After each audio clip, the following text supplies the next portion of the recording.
banzirukirire sina bwendi nga bwondaba sente zajja buli kimu kijja kwegamba ndizira ku ziro n'abaana tebajjanga kundaba tebandabawo kwegamba ndi abo bwendi sina mwana gwe nali ndabyeku wano ate ng'abaana babakuleetera kakati bamama baabwe bebaleeta wobuuzabuuzaako bagamba abaana bali buli mwana alina nyina buli mwana alina maama we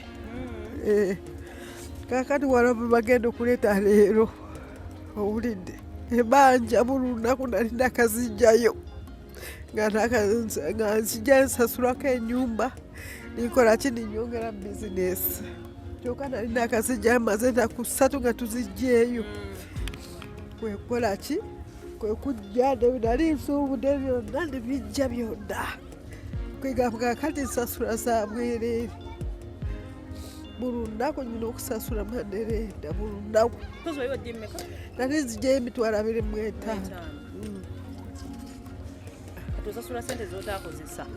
zesitaalyako zonna zagiira muli nali nsubuddeko ebintu byonna nebisiirira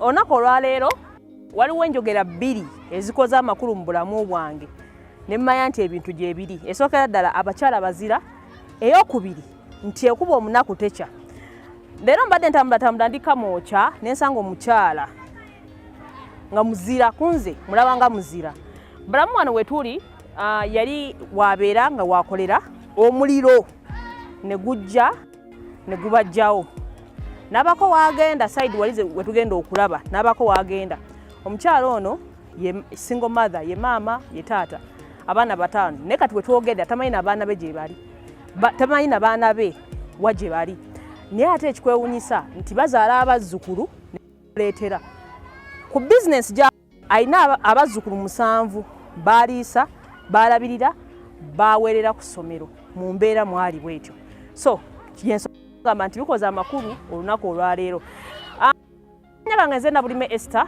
esi wano ku Atalk with S Media Uganda n'ekira kye tusaba nti tuwawe emboze tugenda okuleeta nga zeetaaga oba oli awo okuba nga tuyambako abantu abamu so ng'emboozi eya leero sigalako osobola okutegeera kye mbadde nkunnyonnyola emabega kaawo.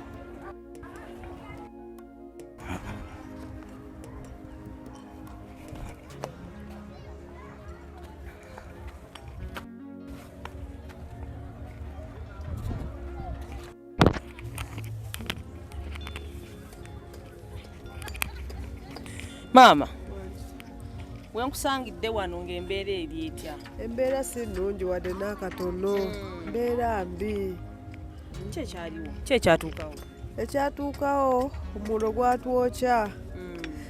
Waliwo omukyala omu yali alina abaana 4 yali asomba kasasiro yapangisa obuyumba 2 n'akola ki kamu n'akateekamu kasi n'akascrap kakati ekola olunaku olwokuna yasiba ng'akola ki ng'asomba scrap ng'amupakira mu nnyumba kakati bwatuuka ekiro enakumasigiri bulijjo abadde afumba kiro nakumasigiri 2 nazireka eno munaka mu kayumba ka scrap enadda eri kuyomba ne bbaawe kakati omwana we yamuyitira namugamba maama egunde obuyumba onakano obucupa bukuta omuliro nakola ki nasitandika okusena amazzi ng'ayiwa ku ki ng'ayiwamu okimanyi obucupa bwe buba bukutte bulinga parafiini ogwatandikira awo negutuwokya mukyo kiyali badde atuyita nitumuyambako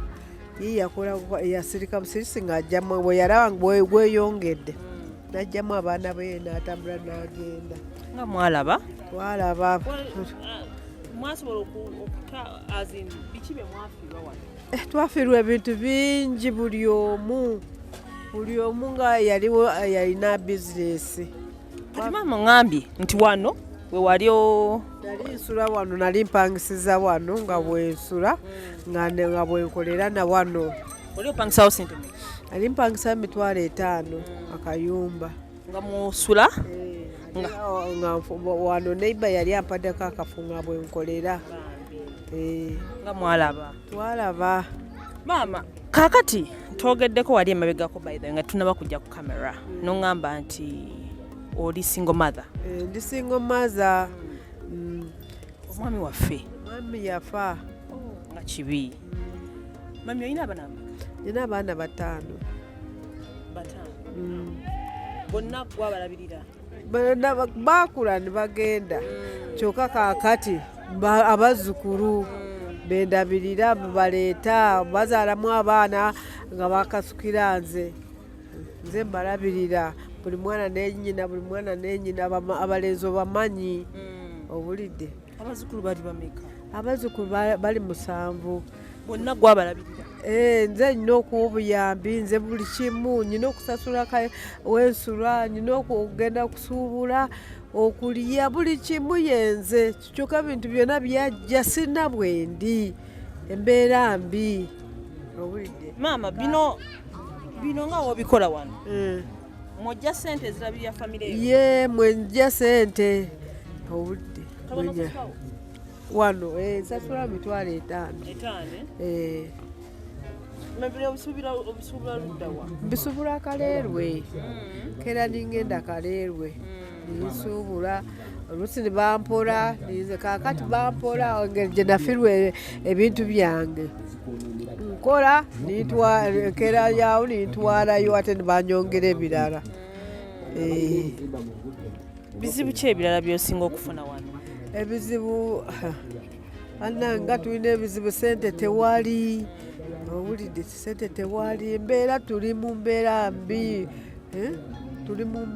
mbi tulina buyambi aba Red Cross be batuddukirira n'abakyaki ne batuddukirirayo ekyokulya n'abalala abakinnoomu ne batuddukirira kyokka nabo obuyambi tebumala baana bona gye bali eyo wansi mu ghetto research eyo gye bali nabo tebalina buyambi tebalina nankane sente zisasula nnyumba owulidde nze abawaka be bakola ki be banyamba ne babisindikayo busente bwa mwezi gumu nisobola okusasula ewensula kubanga nali sisobola kugazalinga nabali abantu owulidde akali mbeera si bulungi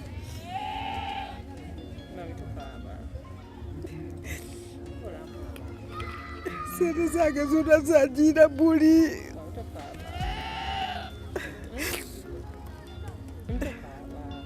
sewo omuntu aba asazeewo okubaako kyakuwa kuba yagaba kuyambe nakinaki banzirukirire sina bwendi nga bwondaba sente zajja buli kimu kijja kwegamba ninzira ku ziiro n'abaana tebajjanga kundaba tebandabawo kwegamba ndi abo bwendi sina mwana gwe nali ndabyeku wano ate nga abaana babakuleetera kakati bamama baabwe bebaleeta kati mami wobuuzabuuzaako bagamba abaana bali buli mwana alina nyina buli mwana alina mama we kakati wala bagenda okuleeta leero owulidde kubanga babadde basoma kakati bagenda kuwummula bagambe bagenda kubaleeta ate simbagande sina kyakubaliisa ndi mu Manerenda ebanja buli lunaku nali nakazijjayo nga nzija nsasulako ennyumba ninkola ki ninyongera bizinesi kyokka nali nakazijjayo maze ennaku 3 nga tuzijjaeyo kwekola ki kwekujja nali nsuubudde byonna nebijja byonna kwegamba kati nsasula za bwereere buli lunaku nyina okusasula Manerenda buli lunaku nali nzijjayo $25,000 ze sitaali yako zonna zagiira muli nali nsubuddeko ebintu byonna nebisiiriira bannange omulabye atulaba ku SC Media ekyo bayita nti ekuba omunaku tekya. Just imagine bwewoza akasente ko obeeko kyokola ate kola omuliro ne gujja n'ofiirwa buli kimu, capital n'omufiirwa, nezeweewoze n'ozifiirwa. Manerenda tolina kyogenda mugamba olina omusasula. Mami Manerenda amunnyonnyola yasooka n'atugumiikiriza mu kumalira weeks 2 bwe yamala n'akola ki n'agamba tusasule kubanga twali nduddemu nga mpanga nsasula nnyumba ng'akola ki ndala nga nza mu bizinesi. Owulidde nagakali sooka ogumiikirize naye yakera ku makya n'ajja n'alaba ki kyaliwo. Naye kati mami n'ekintu kyenjagala ekintawaanya omutwe nsonyi okukubuuza ebintu bino. Onjogedde ku baana okugenda ne babula nga mukuje naye bamama baba babaleeta. Naye tolina muntu ayagamba oba omutabani waali wano oba kale bali wano. Teri siraba ate kaakati nze n'agenda ndi kugenda okubanoonya. Sina budde. Owulidde sina budde nkera kaleero oba oli mulwadde oba okola oti olina ogenda kaleero n'oyiiya n'ojja n'okola ki n'otunda Manerenda ojja kulaba akoze eki ng'atuusa yagala sente ze. Onoomubuulira ki? Munnange byebyo binyirize nyina ebizibu bingi banzirukirire. Alina kyalina anzirukirire sina bwendi. Gugenda kugwawo nga nnya sina sente zisasula ennyumba wadde. Owulidde siina. Kati wano oba okoze nnyo oyinza kukola magoba genkana ki? Wano gumu 2 gumu kitundu oba okoze nnyo si magoba kolera wamu nti ziizi n'ozikoledde ki n'otoolako obunakano omutwalo n'osasula wa Manerenda. Kakati obusigadde bwobwo bukola ki olina okuyiyozeeyo. Owulidde olina okulyako buli kimu. So omulabi wa S Media twabagala tugenda kuba emboozi zetuyita Voices of Resilience okulaba nga twagala okubatwala deep mulabe nti these things will happen. So alina kuyambi bonna olina engoye osobola tuyambako in anything buli kimu tujja kuba tukiraga wano.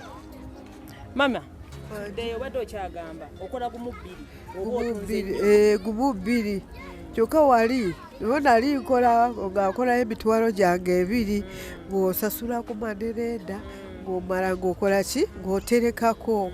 Owuliriza otereseeko kyokka bwe nadda wano sente tewali. Sente zo teziriiwo sijja kulimba. So omulabi waffe wa S Media nga twagala kusigala tubaleetera emboozi zino okubalaga nti these things will happen. So please subscribe to this channel oba mpya kweno channel olabe nga ate buli kimu kitambula bulungi. Waliwo ewantu wenzija nanke nyini byenjogera nebimbula nga binsusseeko ng'omuntu. So kitandika naffe by the way. Tuyinza government eyinza okulwawo tuyamba naye ffe tusobola okuyamba abantu bannaffe mu ngeri zonna ez'enjawulo ze tusobodde okukola ki okusobola. So mami nga wagambye bintu bingi nnyo yagala omuyambako. Mama kati bino ebintu ndaba okola ebintu bino webiti webyonooneka okola otya? Webyonooneka nga mbiweereza waliwo abalunda envunyu eri ne babitwala. Tebansasula batwala ate n'abiteekawo. Sina we nabiteeka. So lwaki mubuuziza ekibuuzo nga kino abambuuza nti ndaba ebintu byatunda naye nga wagambye nti abisuubula oba oli awo mu bungi ate ababigula ne baba batono, meaning akola losses nyingi nnyo. Mami oza ki basobola senga omuntu aba yeewaddeyo okuyambako kale yeewaddeyo okuyambako naddala mu business osobola okufuna wooteeka bulungi omudaala ago? Sobola kufuna wangi wesobola okuteeka nikola omudaala. Byebyo nno mubyo nekyakyo oyagala otugamba naffe tubali tuzze kukukyalirako. Kyokka munyambe buli kinoomu alina kyalina anyambe. Sina bwendi nga bw'ondaba bwetyo bwendi. kale kiweewaawo oba mpya kweno channel tukwongera okukubiriza yongera okusubscribe nga tukule ffenna tukule mutuwagire nga mulaba channel ng'eno mutuwagire nga mulaba ebintu nga bino ate n'asobodde okubaako byatuyamba bambi tuyamba omukadde ono akunnyonnyodde abaana yazaala 5 abaana tamanyi wawe bali naye abazzukulu bo bajja kati balamu akola gumu 2 alina okusasulako waasula alina okusasulako waabeera ate alina abazzukulu ab'okulabirira balina okuliisa n'okuweerera school fees so embeera ng'eyo osobola ogitegeera osobola okukubamu akafaananyi ng'otudde mu kisenge ekyo n'obitegeera bulungi nnyo so muzira kisa tukubiriza eri oyo yenna asobola otukwatiraku bambi tuyambe otukwatireko ndi Kamoocha nga we nabannyonnyodde